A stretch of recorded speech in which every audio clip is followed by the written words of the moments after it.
Hey, what's up, guys? This is Sam back again with another video for you.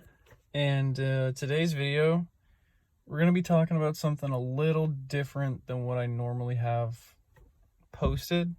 So I guess the title of this video will probably end up being something along the lines of, so you want to own a P2 S60/V70R. Kind of like, if you follow Fitment Industries on YouTube, they kind of do like a whole series where they talk about how difficult it is to come across the car that you want. Like, they'll do, so you want to own a BRZ or an M5 or a Honda Civic or whatever.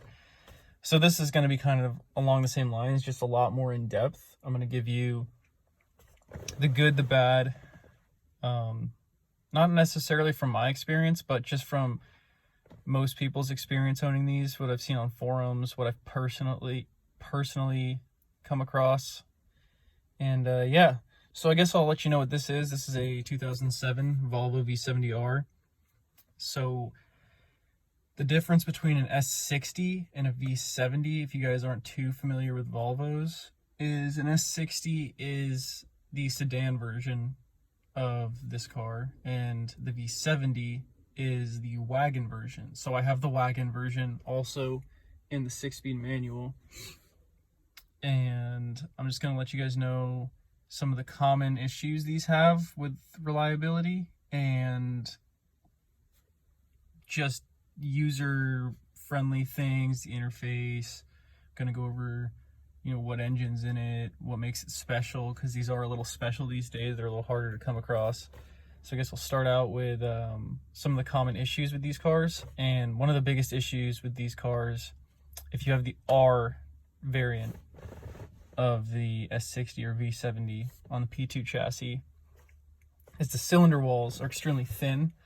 Because what Volvo did at the time when they designed the 2.5 liter inline 5 was they took their 2.4 liter inline 5, and instead of increasing the bore and the stroke of the cylinder itself, they just increased the bore of each cylinder, therefore creating thinner cylinder walls than you'd normally want in a car, especially because I believe these cars run 21 pounds of boost stock. I'm not 100% sure, but I'm pretty sure that's what it is. Something in there. And if you're running 21 pounds of boost stock and you have thin cylinder walls with channels between each cylinder itself, you're more prone to cracking the block. And so I've heard of people who crack their blocks on stock power and people who don't crack their blocks on 450 horsepower, and these make 300 just for reference. So yeah, so it's kind of up in the air. It's really kind of one of those things where it's in the back of your head every time you drive it. You're like, do I want to drive it hard? I don't worry about it too much anymore. I've only owned the car for a little over a month now, and it runs really well. And I probably will get around to shimming it at some point, shimming the individual gaps between each cylinder, but I don't think I'll sleeve it. I just don't think it's worth it to take the whole engine apart. I'm not gonna ever tune this car. This is gonna be purely a show car. Never gonna really do anything crazy with boost on this. So, but if you are going to, like, if say you buy one of these and you are gonna try and make it 500 wheel horsepower, I would recommend probably at least shimming the block, if not sleeving. Sleeving probably I would do. So that's the big one on these. The other big one on these is the 4C suspension. So if you look right here, you'll see you have your active chassis settings, comfort, sport, advanced. And I'll get into that later, but what I'll say about it right now is, so this is an 2007. So you got to remember, this is back in the early days of manufacturers trying to kind of perfect adaptive suspension, and the 4C suspension in these cars is really stiff. Even in comfort mode, I guess it's not as bad, but advanced is very stiff. It feels like you're riding a slam static car. I mean, it's pretty gnarly. So the issue with these is the 4C suspension will tend to have an issue like electronically, and it won't really work, and then it just becomes pretty much useless to have those buttons there. And what a lot of guys will do is they'll just say screw it, because in order to replace the whole 4C suspension and fix it all, I mean, I've heard it being $1,400, over $1,000. And if you're spending over $1,000 on a stock suspension setup, you might as well just go to some BC coilovers. I mean, that's what I'm going to do when mine goes out. So that's another thing, is be ready, if it hasn't been addressed already, to either fix the 4C if it's broken, or get some coilovers if that's the route you want to go. So yeah, so the block is a big one. The suspension is another big one, along with sway bar end links. They tend to wear out the bushings really quickly, and I have some coming in the mail. They're coming in on Saturday, so I'm going to do that this weekend. But yeah, so just there's some suspension components that will need some updating if it's an older car. This only has 84,000 miles on it, and I got it with 82,000 miles on it. So it's not super worn out. The interior's in really good shape, but there are some things that needs, like I said, the sway bar end links need to be replaced. You should always change the oil when you buy new cars, things like that. As for the transmission, so this is the M66 transmission. I believe it's made by Borg Warner. From what I've heard, these are pretty much bulletproof transmissions. You can't really go wrong. You don't really have to worry about them blowing up, I guess. So just keep that in mind. This is probably the stoutest part of the vehicle, is the transmission. But yeah, there's a few things. Another thing that I would feel would be pertinent to address is the interior quality. So as you can hear, sounds like we're sitting in a GMC truck or a Chevy or whatever. This is literally what they sound like when you lean on the center console. But yeah, there's a lot of plastic in here. Yeah, it's nothing like the 2017 X3 that I had, which I'm fine with. I compromised with myself, because this is a dream car of mine, and I was like, you know what, it's an 07. I mean, just look at how, like, the quality, it's just in really the car's in great shape. The only issue I have is the plastics. So when you're driving over, you know, not super well maintained pavement, or say like a gravel road, there's a lot of creaking. I mean, it's all plastic. The seats, however, are probably the most comfortable seats I've ever sat in my entire life. I mean, whoa. I mean, they're like couch seats in a car. And anyone who's ever sat in this car, their first thing they say is, these are like the most comfortable seats I've ever sat in a car. So, you know, they're super comfy. And honestly, I like the older cars. I like the late 2000s cars. That's what I grew up on when I was a little kid. That's like what I saw and wanted, and now I can actually buy them. So, you know, I'm fine with it. I don't need the whole fancy thing going on. So yeah, just keep in mind, it is a 2007. There's a lot of plastic. A lot of it's creaky. If you live in California, Texas, Florida, somewhere hot where there's a lot of sun, you could have some fading, some cracking, brittle stuff, you know, things like that. So yeah, we'll talk about the active chassis settings now. So you can see there's three. There's comfort, there's sport, and there's advanced. And the way I would personally put it is, like, comfort is pretty much if you're, you know, you got like your girlfriend, your mom, your grandma in the car with you, and you're just kind of like going around. You don't want it to be like, you know, your mom will complain like, oh, it rides so terrible or whatever. Like, comfort, you can't go wrong. It's super, it's not like a Cadillac or anything, but it's nice. It feels good.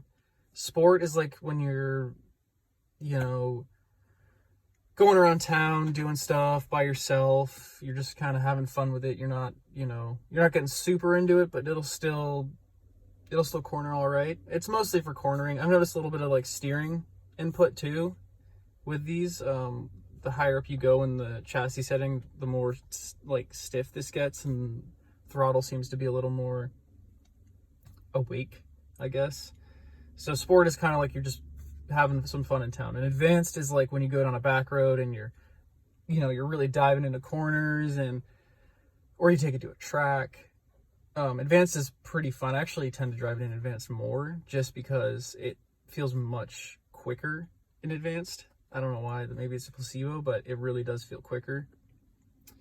But yeah, other than that, I mean, it's just your basic Volvo early 2000s, late 2000s interface.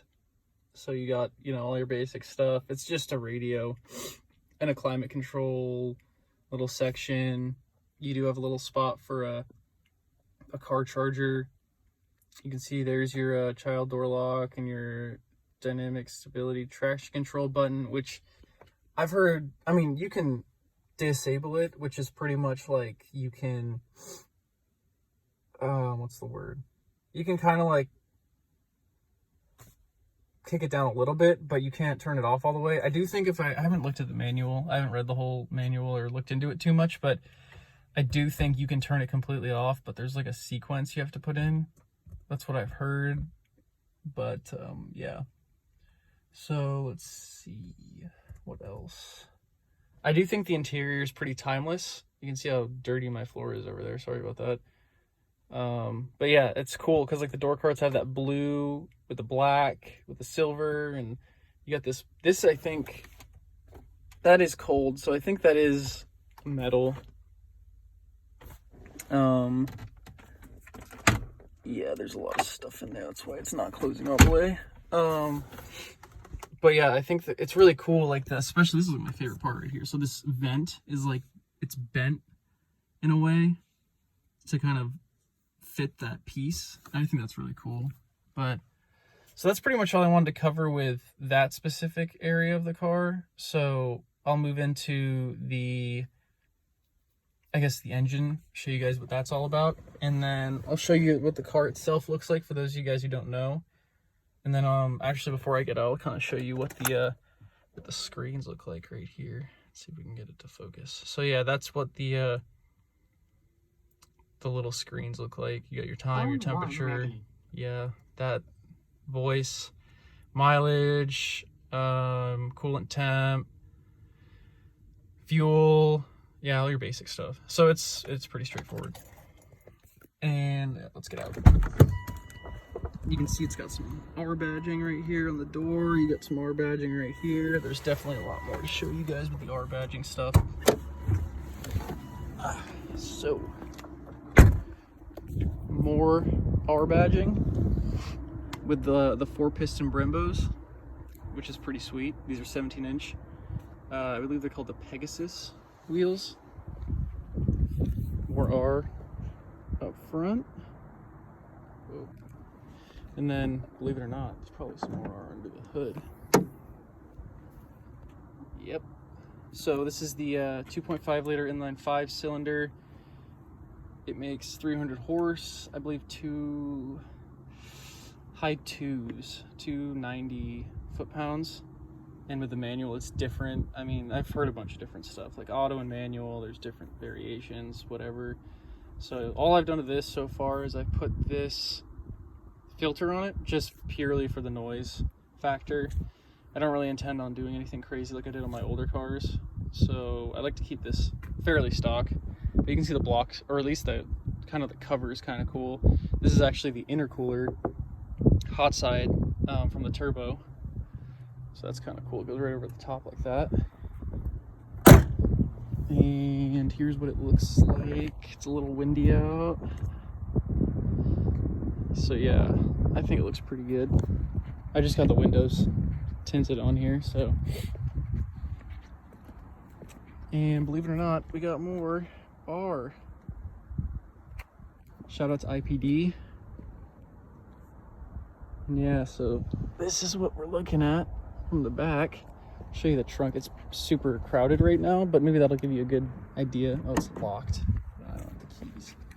Hold on a second.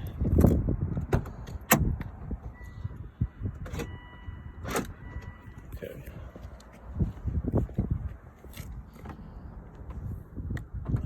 Yeah, the trunk can be a little finicky sometimes. So here's the trunk space.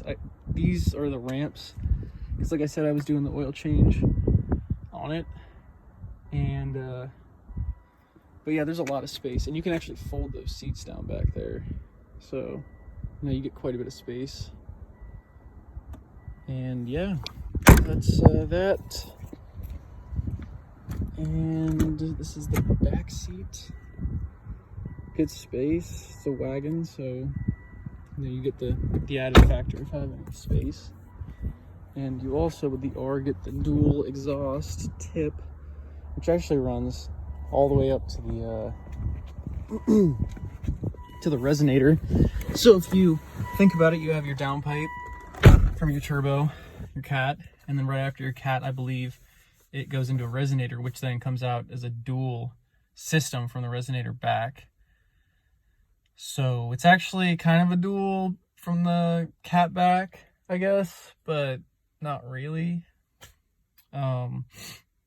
So I think that'll pretty much do it. I'm not going to drive it just because it's a manual, and that'd be really hard to kind of, film, because I'd have to hold you up here while I'm steering and shift my other hand. That just kind of sucks. So I guess I'm going to leave it at that. There's not a whole lot more to discuss about it.